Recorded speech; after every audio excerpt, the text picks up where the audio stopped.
Hello and welcome to a new episode of Techno Extreme. In this episode, I will review the Logitech M235 wireless mouse.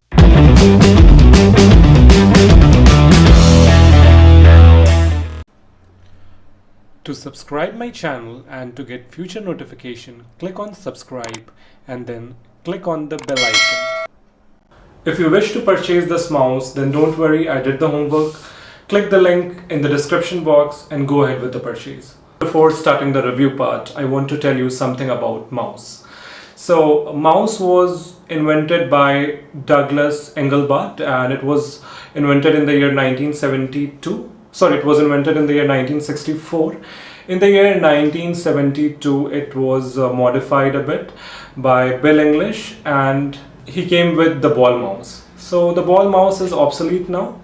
Nowadays we use either optical mouse or we use laser mouse. Now let's see what the optical mouse is. Optical mouse uses IR, LED and CMOS sensor in order to track, and the laser mouse uses laser instead of IR or infrared. So which mouse should we choose? Optical mouse or laser mouse?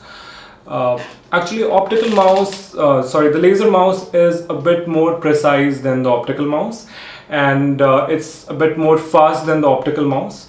So if you are a gamer, then I will say you should preferably go with a laser mouse. However, if you want to use mouse for your day-to-day activity, then you should go with optical mouse. Friends, there are two more important stuff that needs to be considered while purchasing a mouse, that is dots per inch and input lag.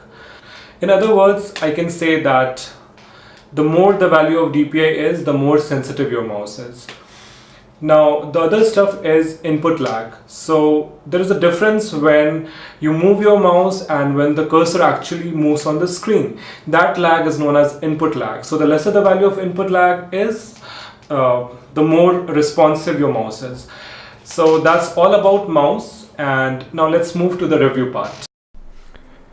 This is the Logitech M235 mouse, and it is one of the best selling mouse on Amazon. This mouse comes with a unifying receiver, and the battery is also included in this mouse. Now let's talk about the features of this mouse. This mouse operates with a single AA battery and it has an optical tracking system. The DPI for this mouse is 1000. Now let's check how this mouse operates. So this mouse has an on-off switch here, and you can turn off or turn on the mouse using this switch. Again, if you want to see the unifying optical receiver, you can open this plate and you can see the battery is included here. Also, you will find the unifying receiver here. You just need to pull out this receiver. You need to plug this receiver in your USB port, and then you can turn on this mouse and you can start using it. Now this mouse is available in 3 different colors: gray, blue and red. So the one I'm showing you is a red color mouse. Price of this mouse is around 700 INR. Finally, friends, I'll say that if you are looking for a reliable, portable and pocket friendly mouse, then look nowhere else and go ahead, purchase this mouse. So that's all in this episode of Techno Extreme, and have a nice day.